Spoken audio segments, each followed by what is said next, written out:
Selamat datang di Virtual Spoiler. Jangan lupa like, komen, subscribe, dan follow. Chapter 675. Kompetisi seni bela diri dimulai. Bukan hanya itu, Mo Xiaochuan menghela napas. Kalau dugaanku benar, sebelum jiwa Yuan Bo dihancurkan, dia khawatir Tuan Muda Yun belum cukup kuat untuk membalas dendam. Jadi, dia tidak menceritakan semuanya secara langsung. Dia hanya bergumam, seolah-olah ragu apakah harus mengatakannya atau tidak. Yuan Bo memang pria yang berkarakter, kata Luo Yunxiang. Dia sangat bijaksana.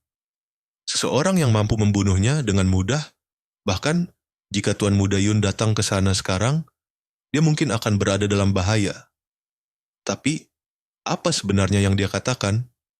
Tolong jangan membuat kami tegang. Tidak salah dengar, kata Kaisar Muda Haolian sambil tersenyum masam. Aku juga mendengarnya. Sebelum Yuan Bo meninggal, dia memperingatkan Tuan Muda Yun agar berhati-hati terhadap Ding Linger. Ding Linger tampak linglung sejenak dan bergumam, aku hanya bertemu Yuan Bo beberapa kali. Kami tidak punya hubungan khusus, apalagi dendam. Kenapa dia menudingku sebelum mati? Tuan Muda Yun pasti tidak akan mempercayaiku lagi. Luo Yunxiang terlihat terkejut. Ia langsung meraih tangan Ding Linger dan berkata, Saudari Linger, jangan terlalu khawatir. Pasti ada kesalahpahaman. Kami semua percaya padamu. Ding Linger menggeleng pelan dengan senyum pahit. Yuan Bo adalah ahli di masanya, juga teman lama Tuan Muda Yun dari kehidupan sebelumnya. Kata-kata terakhirnya tentu tidak diucapkan tanpa alasan. Sekarang Tuan Muda Yun mungkin mengira akulah pelakunya. Tidak heran dia bertanya apakah ada yang mati. Padahal, kenyataannya, musuh memang menunjukkan belas kasihan kepada kami. Itu juga yang paling membingungkan, kata Mo Xiaochuan. Siapa sebenarnya Tuan yang disebut pria berjubah putih itu? Atau, apakah dia teman lama dari pihak kamar dagang Tianyuan? Mereka bukan hanya tidak membunuh siapapun, tapi juga tampak memperhatikan jalannya kompetisi silat besok. Bisa jadi semua ini memang taktik untuk memecah belah kita dari dalam. Mungkin juga mereka memang bekerja sama menciptakan pengalihan, tambah Kaisar Muda Haolian. Tapi, kalau begitu, bagaimana dengan peringatan Yuan Bo? Mungkinkah dia sendiri sudah lebih dulu ditipu? Masalah ini memang terlalu aneh, ujar Luo Yunxiang pelan. Tapi cepat atau lambat, semuanya pasti akan terungkap. Kami tetap percaya padamu, Saudari Linger. Adapun Tuan Muda Yun, ini pasti pukulan berat baginya. Tidak mudah menerima kenyataan bahwa dia hanya bisa menyaksikan sahabat lamanya mati begitu saja. Sama seperti saat kejadian di Yanwu dulu.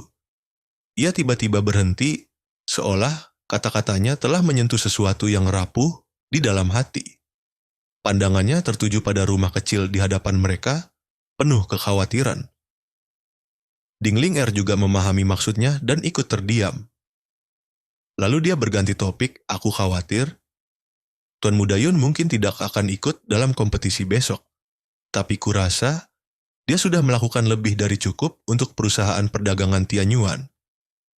Saat berkata demikian, hatinya terasa hampa. Masalah kamar dagang tiba-tiba tidak lagi terasa penting. Tidak ada lagi yang bisa dijadikan sandaran.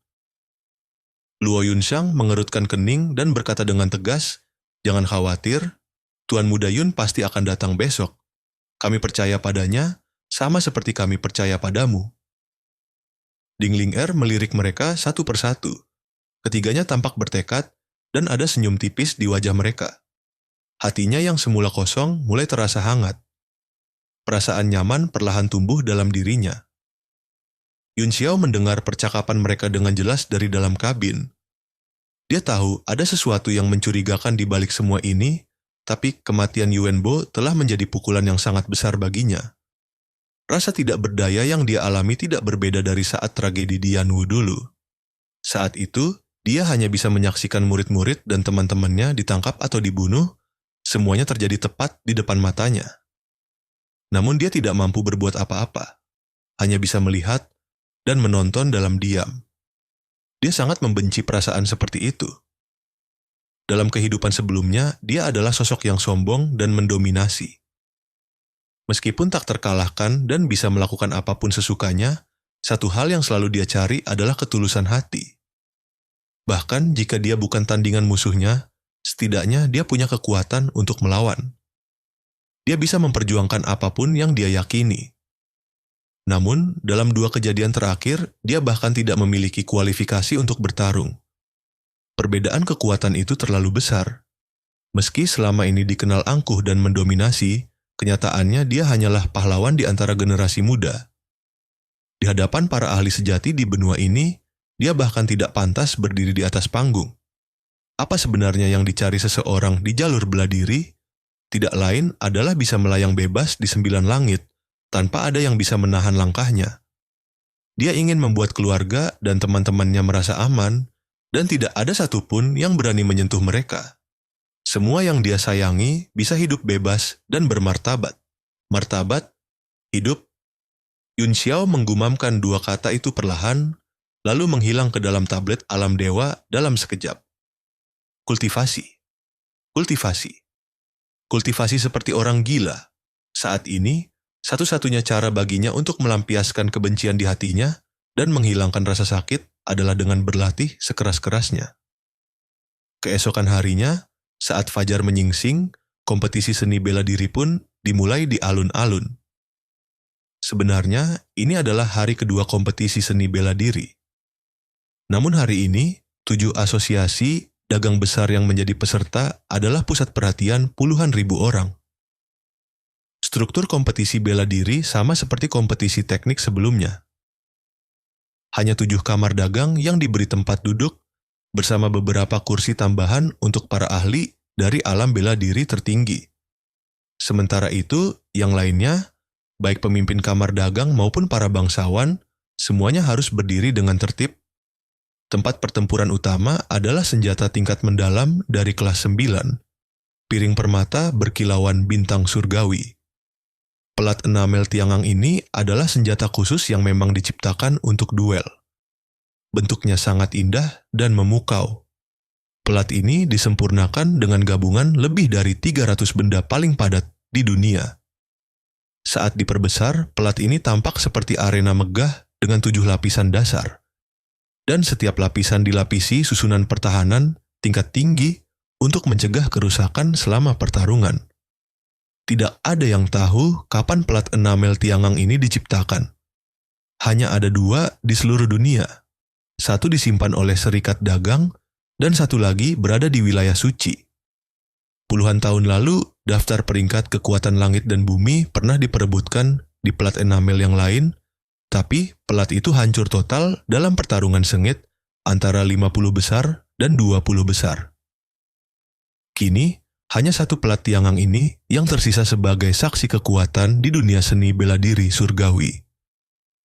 Cuibo dan yang lainnya mengeluarkan pelat enamel baju besi surgawi bersama-sama. Seketika, ruang di sekitarnya membeku dan kekuatan besar menyebar dari formasi mereka. Sebuah artefak Xuan sebesar tongkat tinta perlahan membesar di bawah upaya gabungan semua orang. Saat bagian tengahnya terbuka, gelombang esensi senjata kuno yang kuat menyapu area itu. Semua orang menahan napas di bawah tekanan yang agung dan khidmat, penuh kekaguman. Boom! Pelat formasi jatuh dan menghantam tanah dengan keras, mengangkat debu tinggi ke langit, dan membuat pandangan menjadi buram. 4 patung prajurit tinggi berdiri di keempat sudutnya. Masing-masing menunjukkan pose yang berbeda. Ada yang mengepalkan tangan, ada yang menyerang dengan telapak tangan, dan ada yang membentuk segel dengan kedua tangan. Seluruhnya tampak kuat dan mendominasi, memberikan kesan kekuatan mutlak. Cuibo terbang masuk, menjadi orang pertama yang menginjak piring permata bintang surgawi. Saat pandangannya menyapu area itu, keramaian mendadak sunyi. Dengan ini, kompetisi seni bela diri antar serikat pedagang resmi dimulai. Ucapnya dengan suara lantang dan senyum tenang. Pertama, para pemimpin dari masing-masing kamar dagang akan mengambil undian. Seorang wanita muda yang anggun dan memikat melangkah maju sambil membawa sebuah piringan emas. Di atasnya terdapat deretan bola bundar kecil yang memancarkan cahaya hijau berkilau. Cuibo tertawa dan berkata, "Bola ini terbuat dari aquamarine. Tidak ada yang bisa menggunakan akal spiritual mereka untuk memeriksanya. Para pemimpin dari 7 kamar dagang sudah memeriksanya. Tidak ada masalah." Dia menjentikan jarinya, mengirimkan aliran energi ke piringan emas. 20 bola hijau kecil langsung melayang ke udara dan mulai berputar-putar di atas pelat enamel Tianji.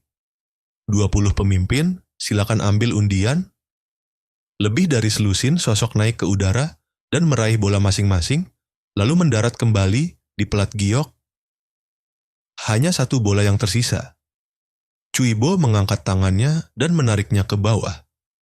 Sebuah cahaya ditembakkan ke pelat enamel dan membentuk layar air, menampilkan 20 nama yang berkedip dalam huruf emas. Dia tersenyum dan berkata, "Silakan umumkan nomor kalian masing-masing."